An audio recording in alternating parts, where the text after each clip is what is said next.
Tenders and Turntables.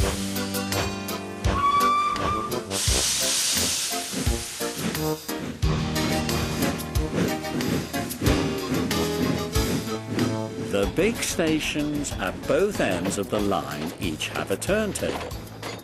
The Fat Controller had them made so that Edward, Henry, Gordon and James can be turned round. It is dangerous for tender engines to go fast backwards. Tank engines like Thomas don't need turntables. They can go just as well backwards as forwards. But if you had heard Gordon talking a short while ago, you would have thought that the Fat Controller had given him a tender just to show how important he was. "You don't understand, little Thomas," said Gordon. "We tender engines have a position to keep up. You haven't a tender, and that makes a difference. It doesn't matter where you go, but we are important. And for the Fat Controller to make us shunt trucks, fetch coaches, and go on some of those dirty sidings, it's not the proper thing." And Gordon puffed away in a dignified manner. Thomas chuckled and went off with Annie and Clarabel. Arrived at the terminus, Gordon waited till all the passengers had got out. Then, groaning and grumbling, he shunted the coaches to another platform. "Disgraceful, disgraceful," he hissed as he ran backwards to the turntable. The turntable was in a windy place close to the sea.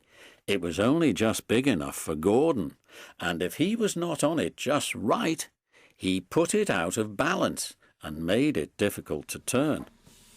Today, Gordon was in a bad temper, and the wind was blowing fiercely. His driver tried to make him stop in the right place. Backwards and forwards they went, but Gordon wasn't trying. At last, Gordon's driver gave it up.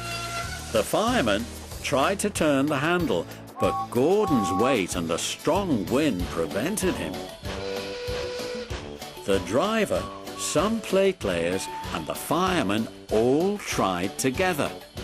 "It's no good," they said at last, mopping their faces. "Your tender upsets the balance. If you were a nice tank engine, you'd be all right. Now, you'll have to pull the next train backwards." Gordon came to the platform. Some little boys shouted, "Come on, quick, there's a new tank engine." "What a swizz," they said when they came near. "It's only Gordon back to front." Gordon hissed emotionally. He puffed to the junction.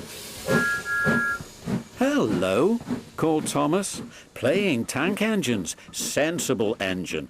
Take my advice, scrap your tender and have a nice bunker instead."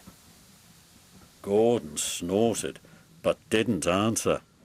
Even James laughed when he saw him. "Take care," hissed Gordon. "You might stick too." "No fear," chuckled James. "I'm not so fat as you." "I mustn't stick," thought James anxiously as he ran to the turntable later.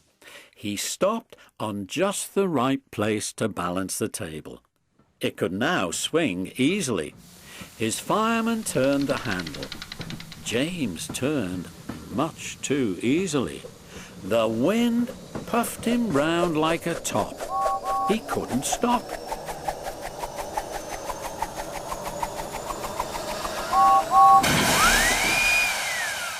At last the wind died down and James stopped turning, but not before Gordon, who had been turned on the loop line, had seen him. "Well, well," he said, "are you playing roundabouts?" Poor James, feeling quite giddy, rolled off to the shed without a word. That night, the three engines had an indignation meeting. "It's shameful to treat tender engines like this. Henry gets hooshed by elephants. Gordon has to go backwards and people think he's a tank engine. James spins around like a top and everyone laughs at us. And added to that, the Fat Controller makes us shunt in dirty sidings. Yuck, said all three engines together.